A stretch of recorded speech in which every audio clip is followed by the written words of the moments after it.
Hey guys, it's your girl Tara Crush back with another review, and this time it is for Sistas on BET. Sistas on BET. Sistas on BET. Sistas on BET. Okay, it wasn't all that, but it was a good episode for me. If you haven't already, please hit my subscribe button. Y'all know if I'm hitting y'all with the Cabbage Patch and the Prep all in one little sequence, it was Crush come from Crush Groove, and I love to dance, baby. Teach me how to duck it. Teach me how. Okay. Okay. Okay, so let's get right into it. So the episode opens up with little dummy Zach, and exactly who he's gonna be today. Dummy Zach. Dummy Zach. Okay, just dumb. Okay. Did I say he was dumb? Okay, so he didn't let these people come in this room. His so-called friender, partner, whatever you want to call him, and the attorney that he found for him. Okay, I do want to say that it seemed like the previews of Zatima showed that Zach had an older child. I don't want to divulge that if that's not really the case. But if that is the case, and because I didn't see the preview, someone else saw it. So if he has an older child in the preview, then maybe this may be his kid. But what I don't like is you got to pay $37,000 today if you want to get out. When has that ever been the case for child support? First of all, you have to establish paternity. Okay. Then after you establish paternity, then you have to get, paperwork from each party to see what their income is and what their expenses are, et cetera, et cetera. And then at that point, a payment is established and you are required to pay.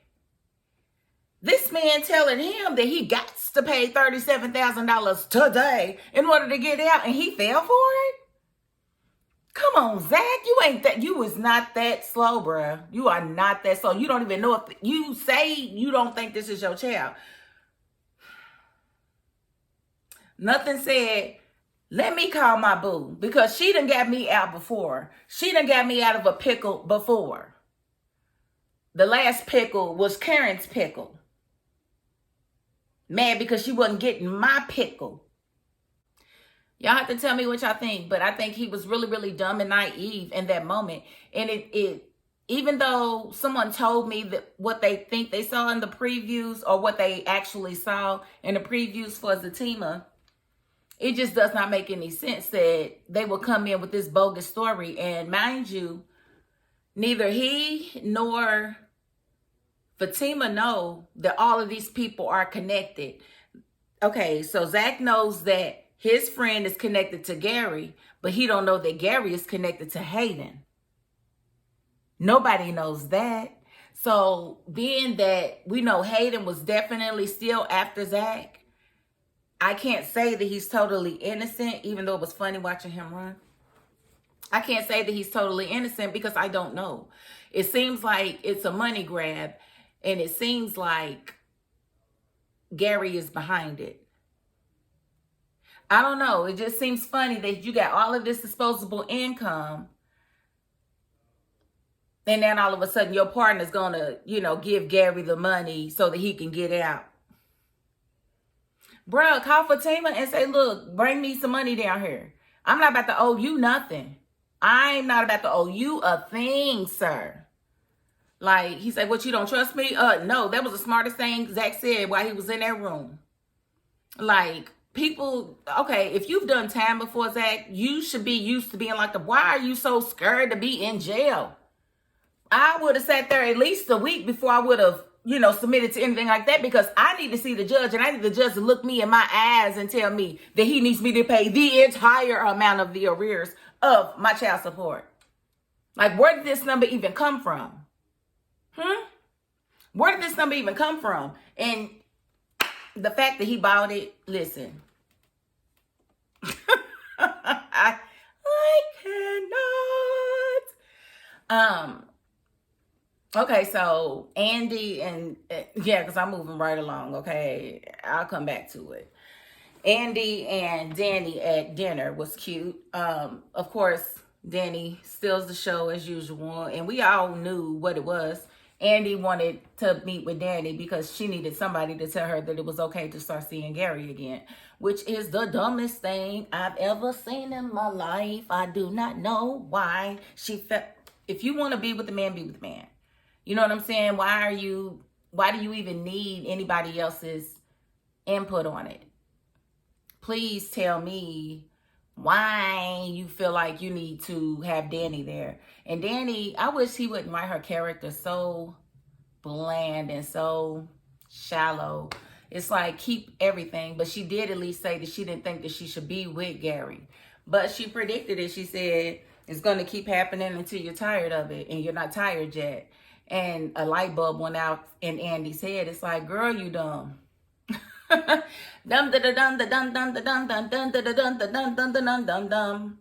so that's the two dumbest people on the show is Andi and Zach. We have established that, and I don't think I'm ever going to change my mind on that.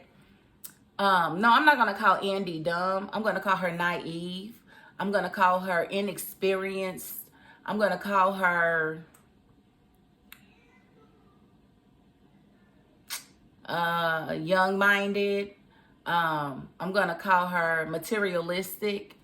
There's a lot of words for her that just make her character just seem super, super shallow. The fact that you can invite this man to come and see you, or you can meet up with him when he asks you to, is stupid to me. Like, what was the point in you resisting him all of this time if you was just going to run back into his arms? It's dumb. And you even had an opportunity to save yourself because Robin hit you up and you talking to Robin and you telling Robin, you know, it ain't a good time. You acting like he bothering you or something. Girl. That was your save. He said he's going to be there in a few hours. You should have been like, cool. That's a sign from God that I don't need to go back to Gary. But of course, Robin heard it in her voice that something was different. And he called her on it. And she's acting like he's not telling the truth. Yes, he is. He hit it right on the head. He said, what did he do? Send you a bunch of flowers? Or did he have to do more than that to get you back? Well, that's not it at all. Yeah, it is. Liar. And you're a terrible liar. Lawyer. Liar. Lying-ass lawyer. Like, I'm just mad at her. Like, I'm not mad at her. I mean, her character sucks, but she's just doing what the heck the script says, you know. So I can't really be mad at that. But I'm mad at that.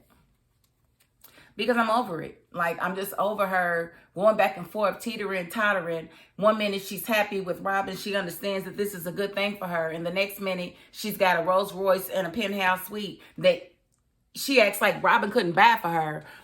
If you really want that suite, you can give Gary his money back. Tell Robin to cut the check. I'm sure he will. If it means that he gets to have you. But, you know, you slow, you dumb, you're not going to do it. You're going to go back to Gary, girl. It's going to hurt you again. And it's just going to be fun to watch because you don't believe fat meat greasy. Okay, so when she left Dani at the restaurant, Dani went over there to talk to Preston even after, I mean, Andi told her not to talk to Preston. And she said, girl, I'm going to talk to him. Dani always wins the episode as far as the comedy goes. She definitely gets all of the good lines. And so she walks over there and it's a little strange and it went on a little long. But I thought it was kind of funny how she tried to act like they were still messing around. So to be careful, girl, you know. That was kind of funny to me. But the girl was just kind of like, and she was just really looked uncomfortable in that orange dress. But, you know, who am I to say? But I don't know. Preston kind of threw me off a little bit because you can do all of this. Like I said, he can do all of this for these new girls, but he couldn't do anything for Dani but have sex with her. He never offered to take her anywhere. He never took her anywhere. He never did any of that. He did cook for her, but a woman wants to be wined and dined too, you know, and now she got to keep seeing you out with other females. Oh, if she don't know that that means that he really didn't care that much for you, that's what that means, honey. He cared for what you know, you broke the ice with him. He's been liking black women, and you were his first. So you popped his black cherry. You popped his black cherry, and he could never ever repay you. But you need to move on, and you need to go on and let Logan take you out. I said what I said, and I meant what I said, and hopefully she does reach back. Now, I thought it was funny that she went to Sabrina's house because, you know, they are the closest, and Sabrina just wouldn't let go of the fact that her and Andi was out, and they had to explain it away like Dani is not worth taking out. It's just weird.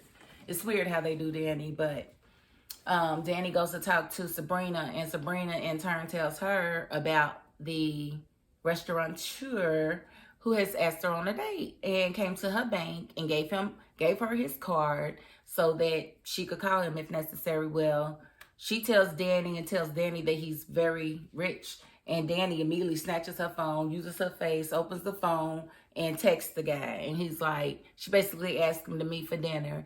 But first Sabrina had a date with Calvin, right? And so first she texts Calvin to say that, you know, could they postpone it to tomorrow night because she couldn't make it tonight. And Calvin said yes. And then he said sure. And so then she clicked over onto the other text message of the African and basically asked him, could he meet for dinner? And he said yes. And he said sure. And she told him where to meet. I'm thinking she may have done a group text, and that's how Calvin knew, because Calvin wouldn't have just walked. Now, if they say Calvin just walked back into this restaurant out of nowhere when he got his butt kicked the last time he was there, I don't think that would have happened, because he would have been too embarrassed to have come right back into that same restaurant, unless he felt like he knew what was going on. So the fact that she actually went on the date, I was so proud of her.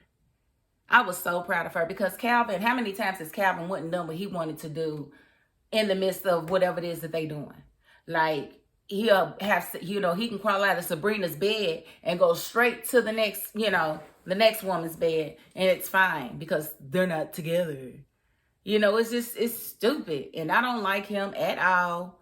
They're not together. He should not be there. He should not be trying to blow up the date. He must be trying to get beat up again. Now you look stupid because, yeah, he is. He's pretty wealthy, buddy. He's pretty doggone wealthy. And what are you going to do? Ask for a lifetime supply of Pontes? I don't like Calvin. Y'all know that. And I definitely don't like he always handles situations with Sabrina way tough. But then he tells her that she ain't got no right to ever be in her feelings. I don't like that, and I will never like that.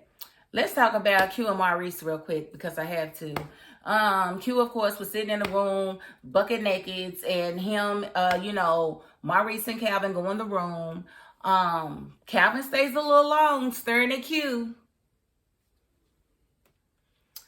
I mean, he definitely saw it, Maurice. He saw, you know, Calvin looking a little long at Q. And, you know, it was kind of funny the first couple of times when Maurice acted like he couldn't contain himself, but that whole exchange was it just went on too long for me. When he laid on top of him, I said, oh, you just that dumb, huh? But of course, you know, Tyler got to stretch it out another episode. He done put him out, but we know he didn't mean it. When he said he was going to take a close shower and came out with his same clothes on, I said, oh, he ain't trying to take no shower. He ain't trying to calm down. And then by, you know, him leaving, by Calvin leaving, that just left the door open for Q to come inside. So I just feel like it's all convenient, and I just really wish that Tyler would be more responsible with these characters, because I don't think anybody would be actually doing what Maurice is doing with Q. They didn't know each other long enough for him to feel that attached to him. But unless we just going to admit that Maurice is that desperate that he would be with somebody that put a gun to his head and his friend's head to try to force her to open a safe. Like, I don't like it. I don't like it at all. And so that's all I'm going to give that. I had to cover it. Boom, it's covered. And, you know, I have no problem with Maurice being with someone who hasn't been abusive towards him. And there are plenty of men in Atlanta that he could choose from. He does not have to continue to mess with Q. He chooses to continue to mess with Q. And that's what I can't get with. Never will be able to, so don't try to make me. I don't like abusive men or women for that matter. So, you know, I'm never going to approve of that. Moving right along, we have Miss Karen. And of course, Karen got word from Pam that the lady that was coming by checking for Zach was a police officer and that they was looking to lock him up. And so Karen's like, oh no, I got to call him. Zach, call me. Zach, call me back now. I got to go to his house. I got to tell him. They're trying to lock him up. I got to tell him. So she goes and she parks herself out in front of the house. You know, jelly, jelly like, jelly, jelly, jelly like Welch's. Oh, she's jelly like Welch's. So Welch's Karen standing up against her truck. And she's basically, you know, I can't believe this fool here. So, you know, she's going through there like he was literally on a bike when I had him. But now he's doing all this car, crib for her. And what I wish Fatima would have told Karen is the difference between the two of them. She's like, why now? Because nobody was speaking life into Zach before I came along, honey. You was telling him just how trifling he was, like you wasn't doing the same things that he was doing. You wasn't building him up, telling him that he could do better, encouraging him to do better, giving him opportunities to do better. You wasn't doing any of that. And this is why he got such positive results from Fatima. Reason why Fatima got such positive results from Zach is because she built him up. She built his mental and reassured him that he was smart enough and he could do whatever he set his mind to. And he believed her. And so when he got in that program, it just changed his life a little bit. Because remember, he got that first 25,000, or was it 30,000? I want to say it was 25. And he gave Karen 5,000 of it. And then was like, I still owe you XYZ. And then he took the rest and put it on that stock. So he was definitely way more confident than he had been when he was riding that bicycle when Fatima ran him over. So Karen can sit and think for the longest, but she needs to look at herself. She's going to have to understand her own toxic ways. What do you mean by her toxic ways? Look at how she treated Aaron when he called her phone. He calls her phone and lets her know that he's got her a doctor's appointment the next day with his friend, whose husband is an OBGYN, and she going. You know, so basically he going to pick her up, but yeah, she treated him like a stepchild. Nah, I don't want no ice cream. He was like, it seems like you treat me like, you know, I'm getting on your last nerve. Nah, I just had a long day. Lies. Tell this man that you jealous of Fatima and Zach and what they have. Tell him that. Like you sit here and you got a good man sitting there trying to give you the world and you sit here worried about Zach. That was nothing to you. And it happens that way a lot of times, ladies. When we take these men in, when they have nothing, Fatima ran a risk. She ran a risk taking a man with nothing because a lot of times a man does what he feel like he can afford. And apparently Zach felt like he could afford Karen. But with Fatima, he felt like she was too nice to him. He felt like, why are you this good to me? Why are you this? He didn't feel like he deserved somebody to be that good because he had never had that. So you just, as a woman, you should never compare yourself to another woman. You should never look at what a man does for one woman and expect the same to be done for you. I've dealt with guys before and had a decent little situationship with them. And then when it was over, it was over. But then I found out they was always beating on other women. Never hit me. You know, so, of course, if I'd have known that they was abusive to other women, I wouldn't have took that chance because, honey, I got a mouth on me. And I can definitely read you like a book.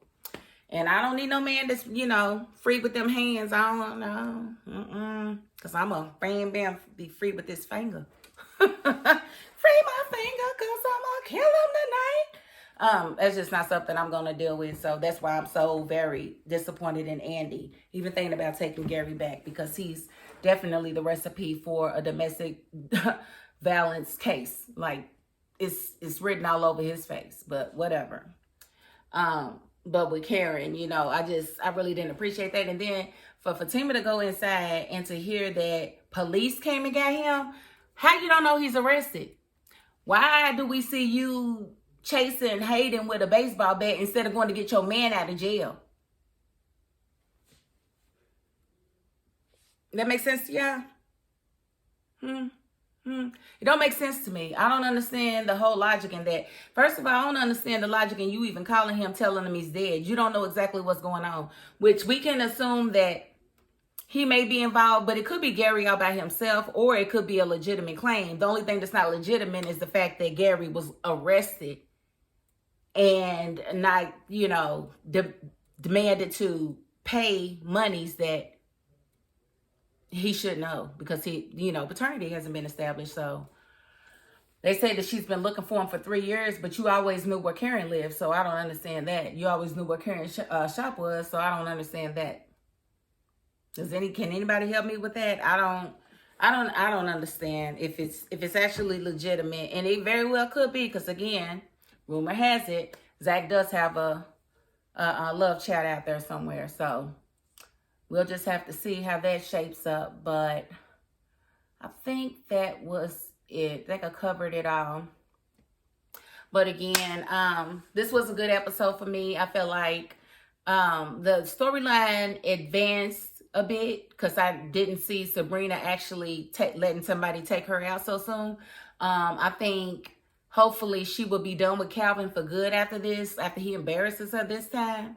And then again, dude might beat him up again, because I feel like he deserves it. But before I let Calvin go, wasn't it funny when he was like, yeah, I'm gonna go help you. He was like, what are you gonna do, Spinderella? That was so real, because we done seen Maurice get down. We have yet to see Calvin get down. We have seen Calvin get beat up on numerous occasions, and he gonna act like he gonna go help Maurice. Okay. Whatever makes you feel better, okay? It's just amazing to me, but that is about all that happened in the episode. Yeah, so I think I'm gonna end it right there. If you haven't already, please hit my subscribe button down at the bottom. Thank you so much. You are so very appreciated. And that is my $5.02. Peace.